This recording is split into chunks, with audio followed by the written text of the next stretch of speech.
Hello everyone, आप सभी का द पीएससी प्रिपरेशन पे स्वागत है। आज हम 13 नवंबर 2025 से बनने वाली सभी करंट अफेयर को कवर करेंगे। उससे पहले हम लास्ट क्लास का रिवीजन कर लेते हैं। लास्ट क्लास में हमने पढ़ा था किस देश की सहायता से भूटान में पुनांग संगचू 2 पन बिजली परियोजना की शुरुआत की गई है। इंडिया। कौन सा राज्य 6th राष्ट्रीय जल पुरस्कार 2025 में पहले स्थान पर रहा है? महाराष्ट्र।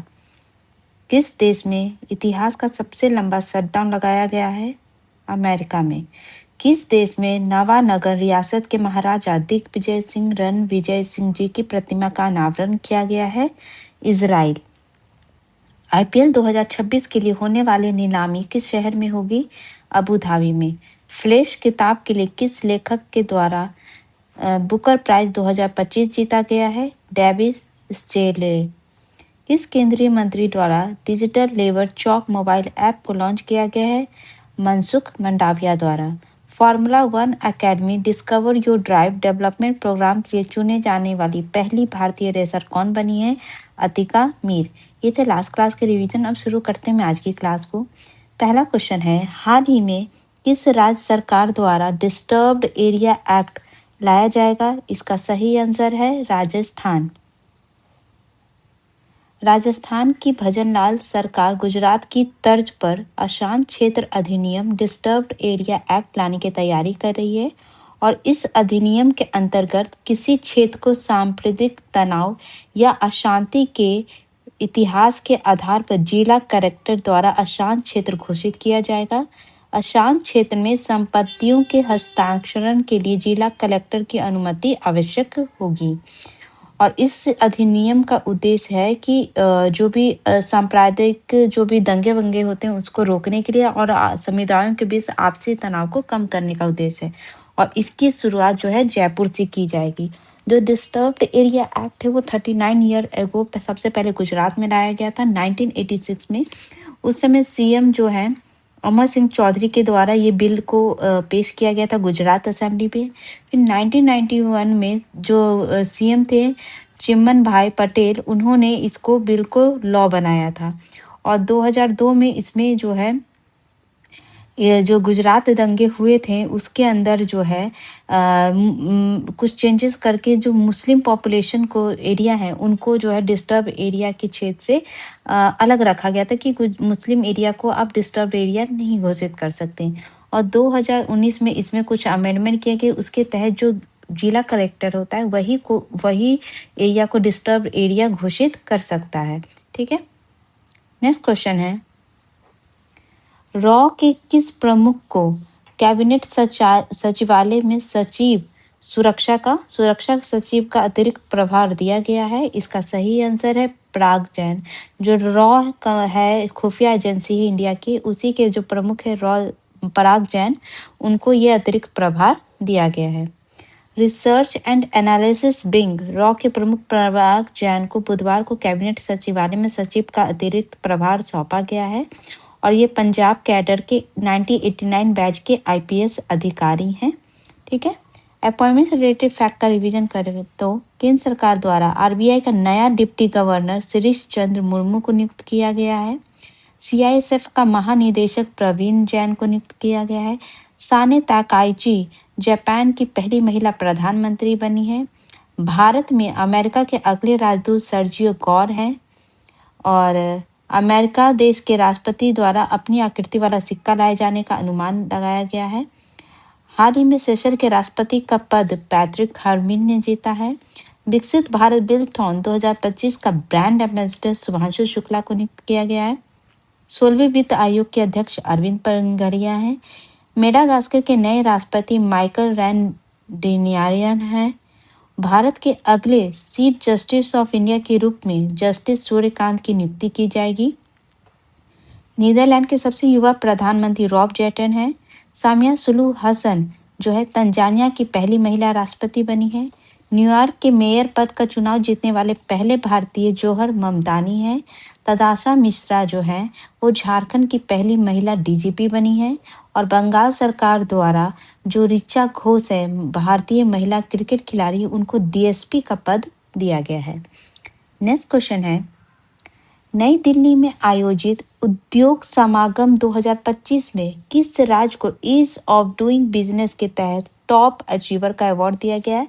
इसका सही आंसर है हरियाणा। हरियाणा के अलावा और जो और भी स्टेट है उनको दिया गया, क्योंकि ये जो ईज ऑफ डूइंग बिजनेस है इसमें अलग अलग पैमानों पे लगभग 243 क्षेत्र के अंदर अलग अलग फील्ड में जो है स्टेट को रैंकिंग की जाती है। तो हरियाणा को भी टॉप अचीवर में शामिल किया गया। इसके अलावा और भी स्टेट को शामिल किया गया, जैसे कि मध्य प्रदेश और उड़ीसा, यूपी। तो इस तरीके से बहुत सारे स्टेट को अलग अलग श्रेणी में शामिल किया गया है। तो भारतीय उद्योग एवं वाणिज्य मंत्रालय द्वारा आयोजित उद्योग समागम 2025 में हरियाणा को ईज ऑफ डूइंग बिजनेस के तहत टॉप अचीवर राज्य के रूप में सम्मानित किया गया। ये सम्मान बिजनेस रिफॉर्म एक्शन प्लान 2024 में 3 प्रमुख सुधार क्षेत्र, मतलब हरियाणा को 3 क्षेत्र में दिया गया है: business entry, land administration and sector specific health care में उत्कृष्ट प्रदर्शन करने के लिए दिया गया है। ये कार्यक्रम केंद्रीय वाणिज्य एवं उद्योग मंत्री पीयूष गोयल की अध्यक्षता में नई दिल्ली में संपन्न हुआ था। टॉप परफॉर्मर स्टेट में जो है केरला जो है फर्स्ट रैंक पे है, सेकंड पे आंध्र प्रदेश है और गुजरात थर्ड रैंक पे है। नेक्स्ट क्वेश्चन है, किस राज्य सरकार द्वारा देवभूमि परिवार योजना के तहत सभी परिवारों को यूनिक नंबर दिया जाएगा? इसका सही आंसर है उत्तराखंड। उत्तराखंड में निवासरत सभी परिवारों को अब विशिष्ट पहचान संख्या मिलेगी। साथ ही राज्य में लागू विभिन्न योजनाओं के लाभार्थियों को इस संख्या से एकीकृत किया जाएगा और इसके लिए देवभूमि परिवार योजना लागू करने को सैद्धांतिक सहमति दी गई है। मतलब उत्तराखंड गवर्नमेंट द्वारा एक स्कीम लाई गई है जिसका नाम है देवभूमि परिवार योजना। इसके तहत जो उत्तराखंड में रहने वाले जितने भी रेसिडेंशियल जो हैं उनको जो है उन परिवारों को एक यूनिक नंबर दिया जाएगा, जिसके तहत इससे क्या लाभ होगा कि जो भी उस एरिया मतलब उत्तराखंड के जितने भी लोग हैं उन परिवारों और नागरिकों को समग्र एवं व्यापक प्रोफाइल तैयार होगी और जिससे उनके आर्थिक और जनसांख्यिक विवरण भी शामिल होगा, मतलब उनकी कितनी इनकम है, उनकी संख्या कितनी है और लाभार्थियों के एक डेटाबेस तैयार किया जाएगा और ताकि जो भी योजनाएं या सेवाएं हैं और उनसे रिलेटेड जो दस्तावेज है वो जो भी चाहिए, जैसे कोई योजना या कोई सेवाएं आए तो किनको इनको अलॉट करना है, तो वो सब चीज़ें एक ही जगह हो सके और ताकि अगर कोई आपदा की स्थिति या कुछ भी इमरजेंसी होती है तो नागरिक और परिवार के साथ डायरेक्ट कांटेक्ट गवर्नमेंट का हो सके। ठीक है। Scheme mission and events related fact का रिवीजन करें तो मिस्र में आयोजित पीस समिट 2025 में भारत का नेतृत्व कीर्तिवर्धन सिंह के द्वारा किया गया है। ठीक है। जयपुर में न्यू क्रिमिनल लॉ पर आधारित प्रदर्शनी का उद्घाटन अमित शाह द्वारा किया गया है। उड़ान विंग्स ऑफ चेंज पहल किसके द्वारा शुरू की गई है? टाटा स्टील। ब्रिक्स 2026 इंडिया में आयोजित किया जाएगा। इंडिया मैरीटाइम वीक 2025 का आयोजन मुंबई में किया गया है। ADMM प्लस का सम्मेलन कुलालमपुर में आयोजित किया गया है। इंडिया कारपेट एक्सपो 2025 का आयोजन उत्तर प्रदेश के भदोही यूपी में किया गया है। ब्राजील के बेलम में आयोजित कोप 30 में भारत का प्रतिनिधित्व भूपेंद्र यादव करेंगे। गीता महोत्सव हरियाणा राज्य में मनाया जाता है, जहां पहली बार नरेंद्र मोदी शामिल हो गए। नई दिल्ली में आयोजित अर्बन मोबिलिटी इंडिया कॉन्फ्रेंस का उद्घाटन भूपेंद्र यादव द्वारा किया गया है। केंद्र सरकार के एजुकेशन एंड डिफेंस मंत्रालय द्वारा वीरता गाथा 5.0 शुरू किया गया है और असम सरकार द्वारा बहु विवाह पर प्रतिबंध लगाने के लिए बिल को मंजूरी दी गई है। 44th India international trade fair 2025 की शुरुआत इंडिया दिल्ली में हुई है और सूरजकुंड में आयोजित 32वीं उत्तरी क्षेत्रीय बैठक की अध्यक्षता अमित शाह द्वारा किया गया है। ब्राजील के बेलम में आयोजित कोप 30 की अध्यक्षता एंड्रियो कॉर्निया दा लागो द्वारा किया जाएगा। नेक्स्ट क्वेश्चन है, ओलंपिक इतिहास में पहली बार पहले दिन किस खेल को लॉस एंजल्स ओलंपिक 2025 में खेला जाएगा? दैट मीन्स जो लॉस एंजल्स ओलंपिक 2025 होगा, क्योंकि लास्ट टाइम जो है समर ओलंपिक जो है वो पेरिस 2024 में हुआ था, और अब उसके हर 4 साल में ओलंपिक होते हैं। एक समर ओलंपिक होता है, ये विंटर ओलंपिक होता है। ये आपका समर ओलंपिक है जो कि पेरिस में 2024 में आता है, अब 2028 में लॉस एंजल्स में होगा।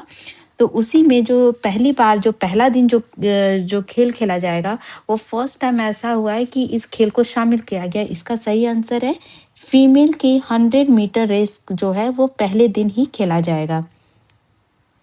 लॉस एंजल्स 2028 ओलंपिक में बड़ा बदलाव किया गया है। महिला 100 मीटर दौड़ का फाइनल प्रतियोगिता के पहले दिन आयोजित किया जाएगा। यह ओलंपिक में इतिहास में पहली बार होगा जब यह स्पर्धा शुरुआती दिन की मुख्य आकर्षण होगी।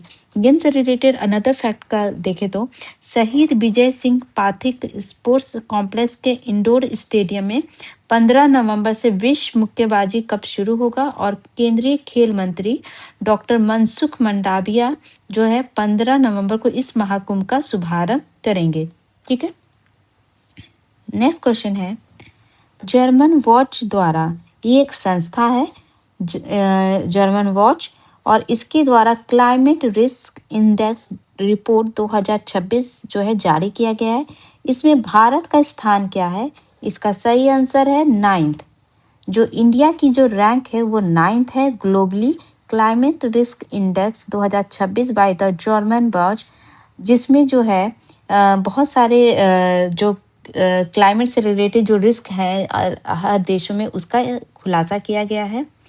ब्राजील में जो है कोप 30 हो रहा है, जो जलवायु संबंधित मामलों के विषय में कोप 30 जो है शिखर सम्मेलन का आयोजन हो रहा है ब्राजील में, और ब्राजील के कौन से शहर में? बेलम शहर में हो रहा है।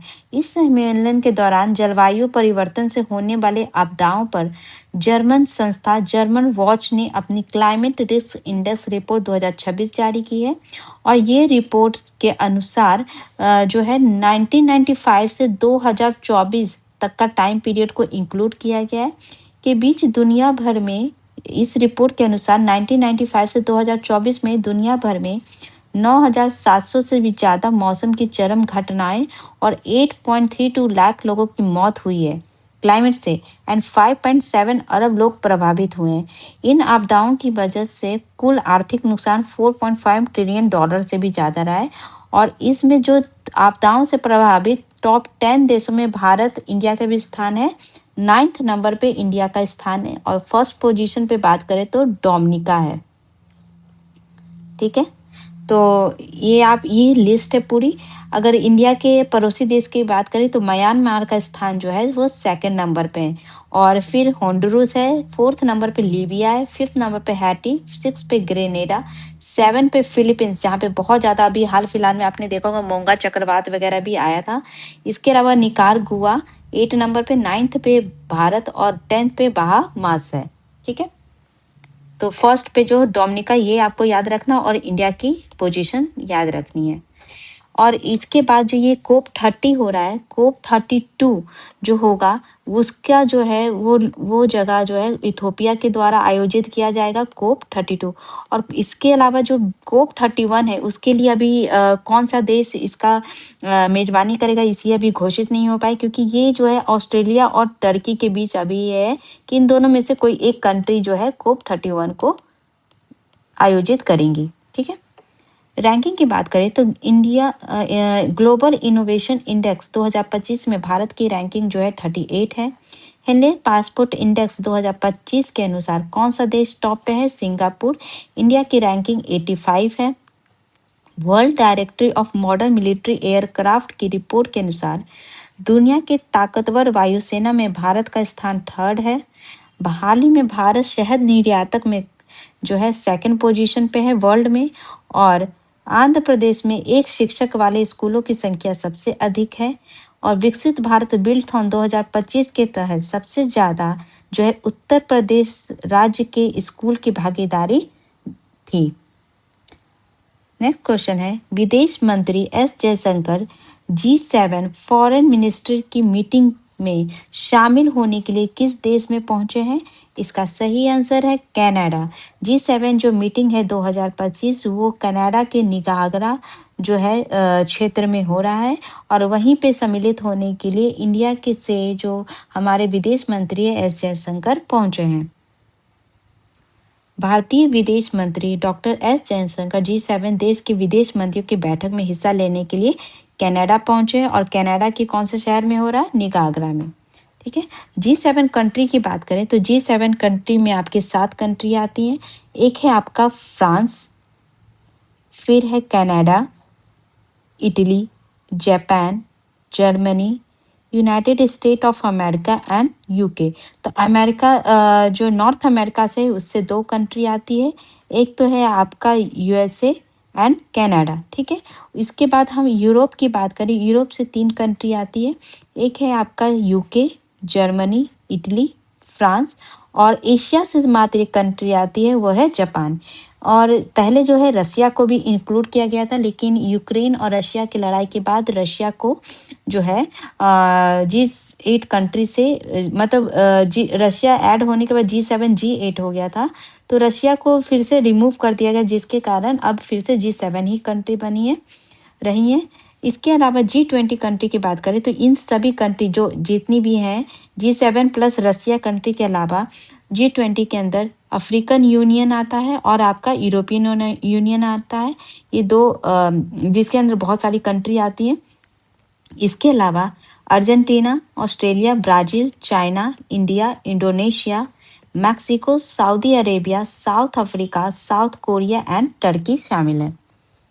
नेक्स्ट क्वेश्चन है, मानवाधिकार लेखन के लिए मूरे अवार्ड 2025 के लिए किस लेखिका को the many lifes of the Syeda X के लिए चुना गया है? इनकी किताब का नाम है, इसका सही आंसर है नेहा दीक्षित। नेहा दीक्षित को जो है मूरे अवार्ड 2025 के लिए चुना गया है। इसके अलावा इनके साथ ये जो 3 नाम देख रहे हैं आप, विक्टोरिया एमेलिना, स्टीव क्रॉसहॉफ एंड बारबरा डेमिक, इनको भी चुना गया है। भारतीय जो लेखिका है नेहा दीक्षित को लंदन में बुधवार को मानवाधिकार लेखन के लिए ह्यूमैनिटेरियन राइट्स को लेकर रिलेटेड राइटिंग के लिए 2025 मूर पुरस्कार के लिए चुना गया है और नेहा दीक्षित को उनकी book the many lives of Saida x को भारत में महिलाओं के जीवन से जुड़ी अन्यायपूर्ण परिस्थितियों के चित्रण के लिए चुना गया है। ये रचना बताती है कि रचनात्मक सत्ता के दबाव के बीच भी पहचान और संघर्षशीलता कैसे कायम रहती है। और ये जो मूर पुरस्कार है वो 2015 में स्थापित हुई थी और यह हर वर्ष दिया जाता है। अवार्ड से रिलेटेड फैक्ट का रिवीजन करें तो बिहार के जो है आदर्श कुमार को ग्लोबल स्टूडेंट प्राइज 2025 का खिताब दिया गया है। नोबेल प्राइज इन मेडिसिन जो है 3 लोगों को दिया गया है, Mary E Brunkow, Fred Ramsdell, Simon साइगुची।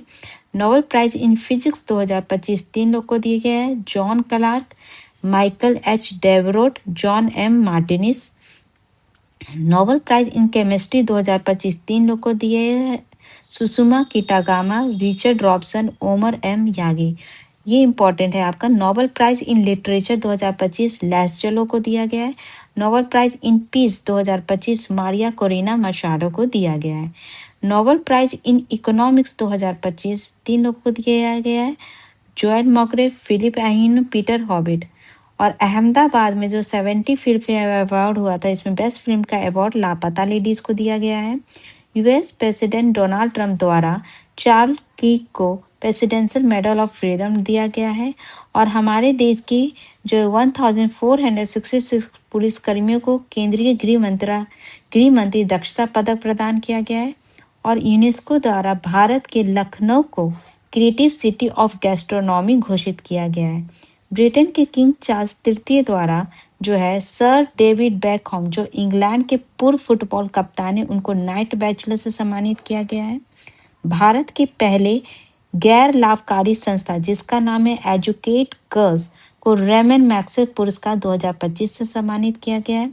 और पूजा गर्ग जो भारतीय पैरा एथलीट हैं, उनको राष्ट्रीय पुरस्कार 2025 के लिए चुना गया है।